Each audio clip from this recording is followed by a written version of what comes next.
good afternoon everyone, how are we all doing? Thank you very much for tuning in to my latest video, I really appreciate it. I'd just like to say thank you to all my subscribers and any new ones that have came aboard, and for your kind messages that you continue to send. I really appreciate it. If anyone needs any assistance with anything that I've mentioned in the DWP videos, just go into my channel description and you'll find an email there that you can contact. Thank you. Today's video, as you can see, is about Neuralink and Elon Musk, because I think it's very important that we have an alternative view of this man, because I speak to a lot of people that think that this man is a saviour. He's maybe a genius, but he's definitely not a saviour. And you've just got to take a look at some of the things that he's done with Neuralink, which is what I'll be discussing today, because it's important that we know what's going on behind the scenes, because apparently Neuralink it's a very, very secretive company, and if you listen to some of the interviews for former employees, it's a very dark company.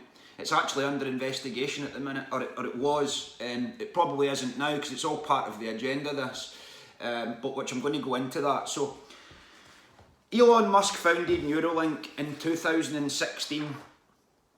He'd given the company $150 million worth of funding. He serves, I don't think he serves as an executive on the board though, but he is the owner of the company. Now, this company was developed to start hooking humanity up with artificial intelligence. In other words, it's to microchip the brain, and what they do is, it's like a small wire netting that's very, very small with these electrodes on it. And Neuralink have developed this sewn-like machine to insert it without damaging brain tissue. Apparently that's why they've done it. However, these electrodes, they're measured in, I think it's like an unorthodox shaped U and an M. I'm not exactly sure how to say it, but that's what they measure it in. And they measure in 4 to 6 of these measurements. Bacteria only measures one of these. So it gives you an idea of the size. And these, it's like a wire net, and like I say, that gets dropped into the brain. Now, there's been safety concerns raised over it, because the electrodes, the lithium batteries that are within this technology, they've got the potential to migrate to other parts of the brain, which is probably why the FDA had rejected human trials on it back in 2022. It got approved in September 23, and what's transpired between these two dates, I'm not sure. I'm sure they've probably, the officials that rejected it to begin with, had probably had a lot of pressure put on them to approve it. Because like I say, the first one, well, I've not said it yet, but the first one was done actually on the 29th of January of this year, which just happens to be my birthday. And it was done with a guy who is quadriplegic, who can now move a mouse cursor with his mind. Now, this technology, apparently Elon, he got the inspiration for this, I was reading, from a series of books by, I can't remember the name of the author. Let me see if I wrote it down. Yeah, well, the book series is called The Culture, and it's a series of 10 books. And I'm going to read this to you, because it's very, very important that we know this is where he's got his inspiration from. And once you hear this, you're going to question if he's got an ulterior motive. So, it says he got the information for the company from a series of books by Ian Banks, his name is, called The Culture. The books describe a form of brain interface that is implanted into the brains of the young people, and the technology grows with them. Think about that for a second. So he's got his inspiration from a book that inserts this technology into kids, where the technology grows with them through their lives. It's so dark, it's unbelievable, that I doubt that it could be seen if you switch the light on. The culture is the term for it's obviously the culture of the society, then has the capability to read and store all of the thoughts of the thoughts and feelings of sentient beings that have got this technology in them. It can also communicate from a central point with any sentient beings that's got this technology harboured within them. Now, if this is where this man got his inspiration for this company from, then I think it's time to raise the red flags, because that is exactly what this agenda wants to do with our kids. I mean, I was reading as well, apparently the first microchip was put into a baby in New York in 1997 or 1998. And obviously there could be good things with that as well, because your kids are never going to go missing again because you'll have them on a tracker.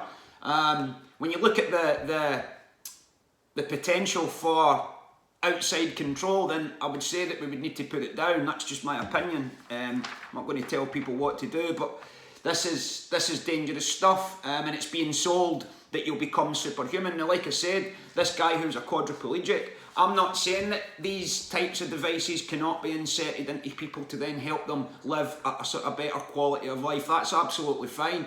But we need to look at the potential for what people like Ray Kurzweil, who is the head of Google, are going to do. Now, they're eventually going to start selling it to people who are not sick or haven't got these problems. You'll be superhuman. You'll be able to read the internet through your mind. You'll be able to communicate telepathically, which is something humanity could do in the golden age, back in the times of before the cataclysms, apparently. It's what the ancient texts say. We're already at that level, but we've dropped down. This is what the fall of man in the Bible is all about. We've came down back to third dimension, where it's a lot denser, less technologically and spiritually advanced. But these people want to then, like I said in the last video, or one of the last videos, they want to create their own society that's piggybacked off this, so it's like a hack within a hack.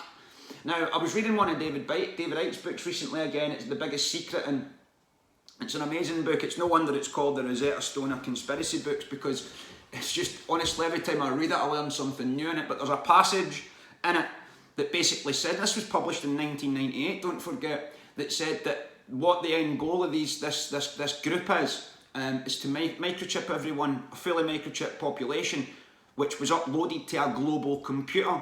Now, that is exactly the words he used. Now, imagine, right, if someone had read that passage to you in 1998, you would have rightly called the person crazy, and you wouldn't have been able to understand exactly what they were talking about. And no wonder, because back then, I mean, in 1998, I just started high school, and that was the first year the internet was in school, so we were only just getting to grips with computers back then, never mind trying to comprehend a global computer that everyone's consciousness was uploaded to. That it's hard enough now to comprehend, never mind back in 1998. Now, like I said, Musk is the majority shareholder of this company, and he's the non-executive. Now, by August 2020, there was only three of the 9 scientists that founded it that was left, and then by January 22 or 23, I think it was, there was only one of them left, or 2 of them left, I can't remember. Now, this is the thing, this company is under investigation by several organisations, one of them being a human rights group called PETA. It's an abbreviation for it. Now, they say that, well, it's very secretive for starters, but when you look at some of the interviews with former employees, you'll see that it's very, very dark, probably in line with organisations like DARPA and Google at its upper echelons. And the thing about it is, a lot of these scientists have actually left due to Elon Musk, because he was rushing timelines, rushing through safety, just to break deadlines, not bothered to try and get this technology implemented. Now, you're not telling me that Elon Musk's doing that just to help people who are quadriplegic, because things take time. Now, if that was me, I'd be saying, yes, I do want to help these people, but I'm not going to rush through the safety to put others at risk while helping a small group of humanity. But that appears to be what he's doing. But when you look behind him, you can actually see there's more to it, which I'm going to go into. Now, there's some human right groups that are saying that they mistreated monkeys. They had 23 monkeys on the programme, and 15 of them had to be killed, unfortunately, because of the complications they'd ran into during this testing. Now, apparently what they were doing was, when the surgeries were done, it was just causing all these complications, so they basically had to be done away with. Now, the PCRM, I'll just get that right, the Physicians for the Committee for Responsible medicine, alleged that UC Davis, which was the university that is actually working with them, they mistreated monkeys, they subjected them to psychological distress, extreme suffering and chronic infections due to the surgeries. So this is why it was not approved by the FDA in 2022 to be trialled on humans. This is bloody why. And I don't believe they should be doing these things in animals earlier. Certainly not guys like us. Look at his eyes, they're bloody dead. And I'm telling you, I wouldn't trust him as far as I could throw him. An utter scumbag of a man. And his connections, I don't care what anybody says for me for that. Now all this nonsense about him coming out and saying that he's for free speech and he's bought Twitter just to let everyone have their opinion again, and he's sharing Matt Walsh's What is a Woman and saying stuff about COVID and about vaccines and all the rest of it, because he has to do that. Because no one will buy into him being a saviour then if he didn't say things like that. I'd even questioned it a couple of times, well, that's a good thing he's saying. But he's very, very dark, because he knows fine well that this Neuralink company and artificial intelligence being connected to the human brain could be the end of humanity. He knows fine well, and he's said that. He's quoted as saying that. And what does he go and do after saying it? Starts Neuralink. And they actually admitted, and Neuralink themselves admitted in February 2022 that the monkeys were euthanised after experimentation, but they denied any allegations of animal abuse. Now, like I say, there was PCRM and PETA were looking into them, and then the US Department for Agriculture, I'm not sure why they had to get involved, but they done an investigation and concluded there was no case to answer. The PCRM they've rejected their findings. It's obvious what's happened, that someone that's came in, some bigwig that's probably came in for the US Department for Agriculture and said, look, get this investigation done away with, because that's what they do, so that they can then sell it to the public as it's, we're not that bad, because it's all mind manipulation. It's all about firing the information that they want you to play in your bloody mind, and this guy is worth the watching, absolutely no doubt about it.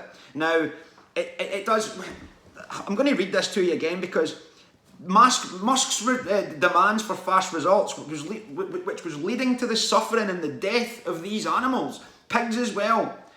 That sounds like animal cruelty to me. That's animal cruelty. I'm not a vegetarian, but I don't condone animal cruelty, certainly not for scumbags like this, to then force an agenda on everyone. It's just not on, like. So what they've done is, since then, they've actually interviewed some of these former employees, and I wrote this down as well. Now, he's now at the California National Primate Research Center, and he said that Elon Musk's absolutely terrible for trying to push these things through. It's why he left in the first place.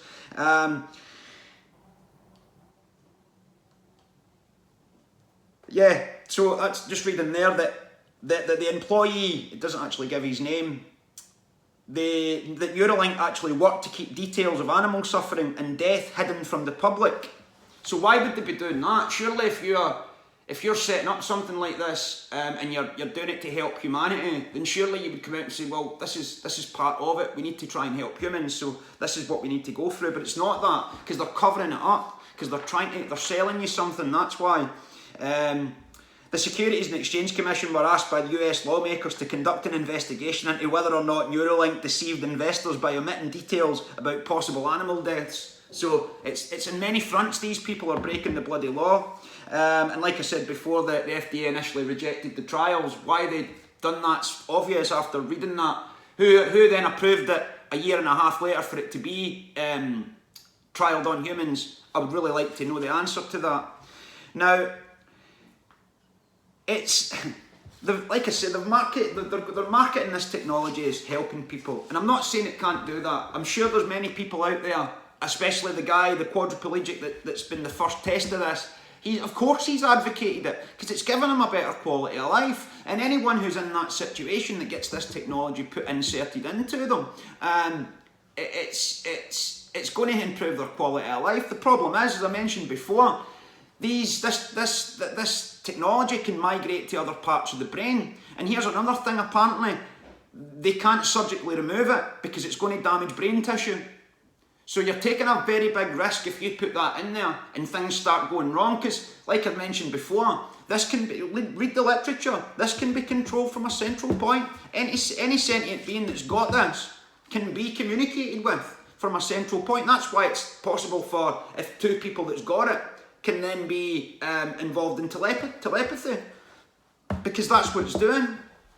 And it's done from a central point for a reason, because this is the control system that we've spoken about. Now, this is like a global smart grid that everyone would be uploaded to. I can remember when I first read about that, and I just didn't understand it at all. I obviously understand it more now.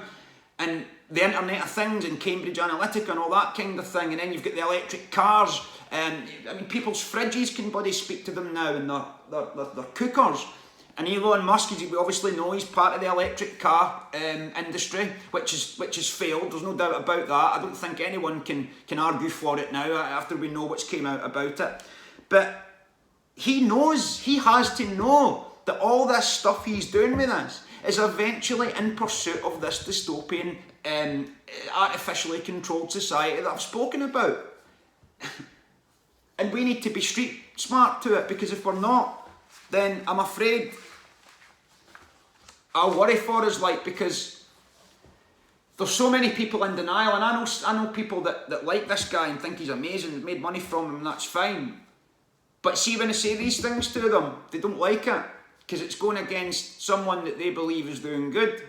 Now, he may be trying to do some good, because as with JFK, and I mentioned JFK in the same breath because they both come from elite families. Elon Musk is not, he's not someone that's sprung out of nowhere. His family are well known, they're wealthy, they're a wealthy South African family. And JFK, that's why I mentioned it, as was the same, obviously American, Eastern America, but the way they were treated as children, like JFK especially, would probably be one of the reasons why he rebelled against the Brotherhood when he became part of, when he became president. It's well documented, he rebelled against them. He's not here anymore because of it, but Elon Musk may be doing the same thing, because apparently he had a very, very unhappy childhood, which I'm sure he bloody did when you look at what his dad is. But Elon Musk, he was born on the 28th of June in 1971 to a wealthy South African family by the name of the Musks. His paternal grandfather, what was his name again? Dr. Joshua Haldeman, and his wife, they were actually celebrity explorers, and they were looking for the lost city of Kalahari in Africa. It's apparently this city that's been seen in the desert somewhere. I don't know if it's true or not, but they were looking for it. Now, when you look at his other credentials, Elon Musk, his grandfather, he was actually part of the technocracy movement in Canada. Now, and he ran for He ran for Canadian Parliament under the technocracy movement. Now, technocracy basically means that it's a society where transnational corporations dictate to the public. So that would be unelected officials dictating to the general public. Now, when you look at Elon Musk, he moved to Canada. He emigrated there when he was 18, and I can't remember what university he'd gone to, but he'd definitely gone there. He's got a cousin as well. I can't remember his name. He's another businessman. He's part of the Musk family. He's a billionaire as well. I'm not sure about what activities are like, but I would say that if he's palling up with Musk on PayPal, he'll probably be involved in something. Now, a technocracy, if anyone needs any evidence or any information of what it's like under a technocracy, look at COVID. Because we were in a technocratic society during COVID, because we had a transnational corporation, the World Health Organization, dictating to each government around the world. Regardless of what those government's policies were, The vast majority of them followed it, because that is the type of society that they want to move us into. Now, when you make the connection that Elon Musk, where he gets the inspiration for this company, what he said about artificial intelligence and his connections, or his family's connections to the technocratic movement in Canada, then I would say there's a lot more to know about Elon Musk.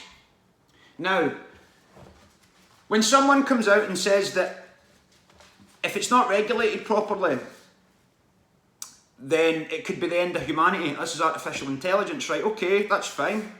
But it's obviously not going to get regulated properly, because if it was, then why the hell did they approve the trials on humans despite all the complications that they had with animals?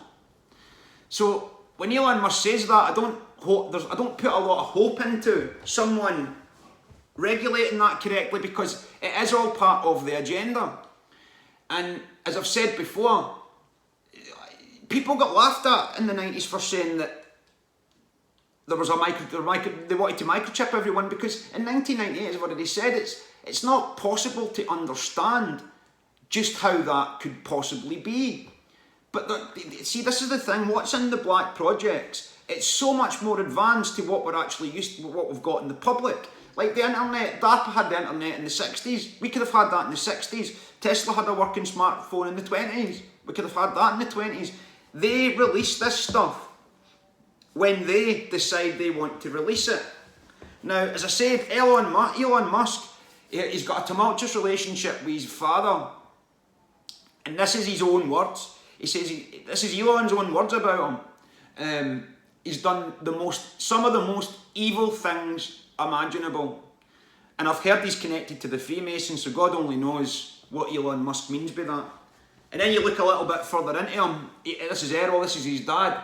And his dad, and this is a fact that you can check for yourself, has actually got 2 kids to his stepdaughter.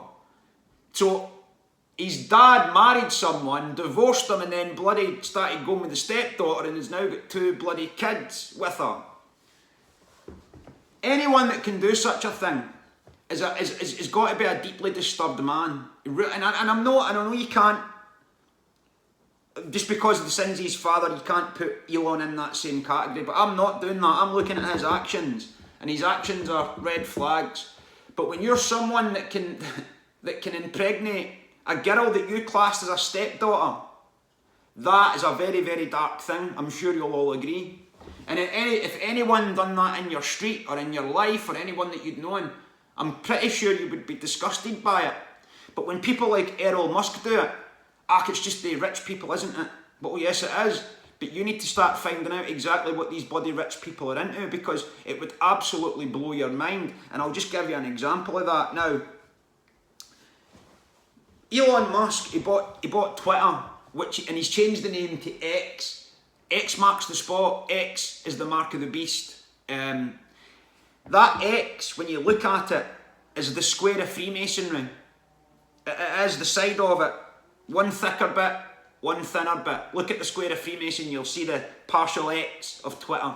Like I say, X marks the spot. As I mentioned in a previous video, it's also it's the T-square. It could be I don't know if it's the T-square of Freemasonry. They probably do use it for that as well, but it is a symbol of Saturn, as I've mentioned in a previous video. And this is where they get the cross of humanity Christianity. As I've mentioned before, Saturn's it's symbolised as a black cube or a black box, but when you roll that out, it becomes a cross. And this is apparently where the cross for Christianity had come from. And then you look, I think it's in the Holy Land, there's a black, is it the Kabbalah you call it or whatever, they circle round it. That's the same thing, as I've mentioned many times before. Saturn symbolism is absolutely everywhere. You look at the X, Xbox, X-ray, X marks the spot. There's just so many examples of it. I can't think of them, all of them, off the top of my head. I'm telling you, it's absolutely unreal. This symbolism's everywhere. And then when you look at Elon Musk, just type it into Google. There's pictures of him doing Freemasonic symbolism. There's one they do where they stand with their arms out like that. There's another one they do that goes like that. And there's hand clasps and stuff as well. And I've seen him doing that before as well with the triangle. And his pictures of him covering his eye as well. So it's just, this is all symbolism, and people say, well, why what difference does that make? But symbolism is very, it affects us, like, it's very, very important, and especially when you don't know about it, it can have such an effect, because the symbol is, it's a physical representation of a thought form. That's what a symbol is. It generates the energy that it represents, and these bloody bastards know this. And this is why there's symbolisms everywhere. Just type in reptilian symbolism or snake symbolism into Google, and in society, and it's everywhere. And I mean absolutely everywhere. You'll be, in an hour, your mind will be blowing, because you'll be like, Jesus Christ, this is actually everywhere. Sorry for the blasphemy, I've had a few people say it about that, I do apologise about that. But anyway, this symbolism is absolutely everywhere. It really is. And this man is just one person from the elite that's pushing it on us. And he's a front man. That's all this guy is, a bloody front man. He doesn't make the decisions. I seen a bloody article, it wasn't an article, but it was a comment from someone that said, or was it an article, I can't remember, that Elon Musk was going to buy Freemasonry in the same way that he bought Twitter, so that he could reveal its secrets. I mean, the naivety of that statement, absolutely, it blows my mind so much, words cannot describe it. And I can tell you now, if you think this man has come here to just save quadriplegics and help people have a better quality of life, then I'm very, very sorry, but you are in for a very big disappointment, because there's something that I learned very early on in this journey, that the eyes are the window to the soul. And that is absolutely true. It really is true. The eyes are the window to the soul. Now, when you look at Elon Musk's eyes, they're dead.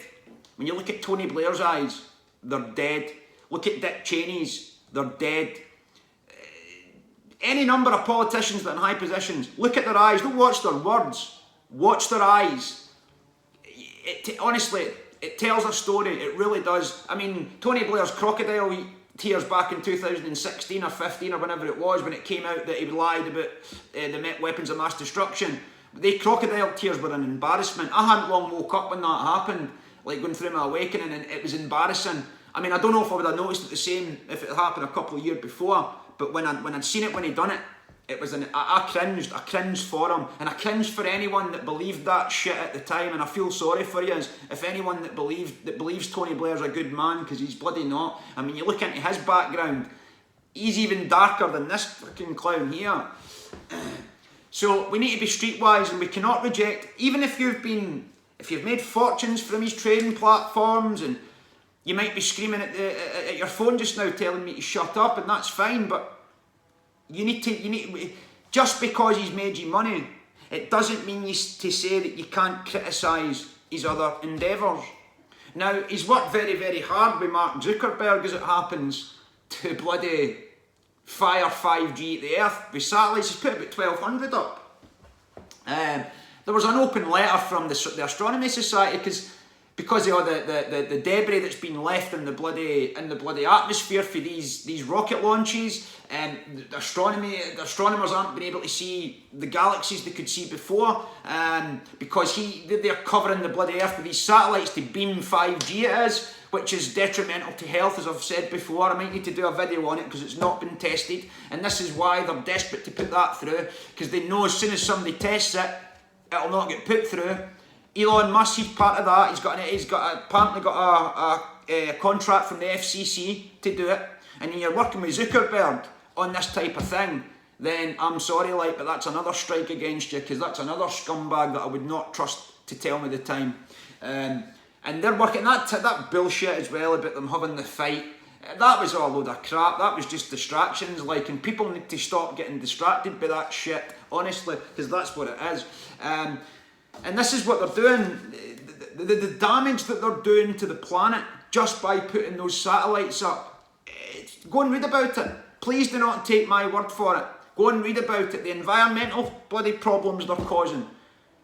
And yet, all you're hearing, you don't hear the climate change monsters, your Greta Thunberg saying anything about Elon Musk, do you? Why is that? Because they don't give a shit about the planet, mate. They don't care. It's a means to an end. To lie to you about that is a means to the end. And it's the same with this bloody nonsense with this fucking Neuralink company. And I can tell you now, We need to, if we say no to something, it has to be this, because we're building a vibrational prison. There's no doubt about it. This is a technological bloody prison that's being built for us here. And then when they're omitting details and keeping everything secretive, then that is yet another red flag. Because if you're telling the bloody truth, you don't need to do that. I've not got anything hidden. I don't have people contact me that wouldn't even give me their bloody name. It's like, well, no, I'm not want to speak to you, mate, because I'm sitting here, my face is out there, my name's there, and you'll not show me your face to the point you'll not even give me your bloody name. I'm sorry, I'm not compatible with people like that. And it's the same with this. These people, if they're hiding things for a bloody reason, because they don't want you to know the truth. Because if the truth comes out, the information that's playing changes, and their agenda doesn't happen. This is why, and I keep on saying this to people, and I know it's difficult, but we need to start seriously doing some homework here. And I was talking to a friend of mine yesterday, actually, and I'd said that I'm fully aware that I've not got the same responsibilities. I've still got responsibilities, I've just not got the same that parents have. Now, and I've said this before, like, that what people are going to have to do if you have got kids and you've not got a lot of time, mortgage to pay and jobs to attend and all the rest of it, then you're going to have to try and set, I don't know, an hour a day or half an hour a day or something at the side when your kids are in bed to read or to watch something or to learn something new, because even half an hour a day is that's 2.5 hours a week, or if you go the full week, it's 3.5. Which is, I mean, that's quite, I've said it before, like, but if you read, I think it's 15 or 20 pages, you'll read 30 books a year. And people, this is the thing, a lot of the people that say these things to me, I've not got the time, they can still find the time to watch Netflix, and that's fine as well, because you need your leisure viewing. But you need to keep a peripheral eye on what's going on. And there's no point sitting back and just saying, well, there's nothing I can do about it. Because they rely on you thinking like that. The first thing we can do is stop buying this shit for these bloody billionaires like Elon Musk and Mark Zuckerberg and Jeff Bezos and Donald Trump and whoever bloody else is in that category. Because these people couldn't care less. They don't care about you or anything else other than themselves. That is it. And like I said before, Elon Musk, they're probably in a lot of fear, these people. They probably are, because their upbringings are absolutely horrifying. Some of these elite families, the way, honest to God, man, see when you look into these elite families and look at the way they bring up their children, it's disgusting. It is honestly disgusting. Princess Diana is a perfect example of it. The upbringing that woman had was nothing short of torture, really, like. And especially when she started going with Charles, it got even worse. She ended up bulimic. So, there's no point envying an elite family, because if you do, then you're almost certainly you're not going to receive the same love that you get in this type of family. I mean, I mentioned JFK before. There was so little love in his house. When he came back from boarding school, it was only then he realised that he had a new brother. There's no love in those households. Prince Charles had to bloody stand and line up with everybody else to shake his mum's hand after she came back from an overseas visit. Imagine that, you're standing in a room, this is your mum, and you're standing behind people who get to shake their hands first in line with royal protocol. It is utter, these people they do not love, they do not understand it. It's fear. That's their channel. Sorry, I've gone off there, but it's just an example of why these people might do the things that they do, because they've had even if they are human, they've had the love beat out of them. There's no doubt about that. Absolutely no doubt about it. And I would encourage looking into people like Cathy O'Brien. Honestly, she details it, and it's in fact, read the Rosetta Stone book, the conspiracy book that's the biggest secret of David Icke's. Honestly, that book will be taught in schools one day, and so it should be, because it details it perfectly, this story and how these families operate and why they might do these things, why they might bloody stand up in public and say that artificial intelligence is going to be the end of humanity, but then bloody start a company and fire 150 million at it to achieve that end. It's just, they're born liars. They're trained liars, like. It's the same with politicians. They're actors. They're just actors. Not very good, like, but they're actors. So another thing, and all I'd say, I reckon that's why weed was banned, because you can see through the programming. When you're sitting watching the soaps, I caught one a couple of weeks ago by accident when I was stoned, and it's embarrassing, and I think that's why. So it's just some things to think about. So that's it, the end of today's video. I'd like to thank you for joining me, and I do apologise about no live stream last night. I just didn't have the time. I'll be conducting that. It'll be tomorrow night probably. So I'll give you plenty of notice on when I'm setting that. Okay. Thank you very much for joining me, and I hope you have a great weekend and enjoy your Friday. All right. Take care, man.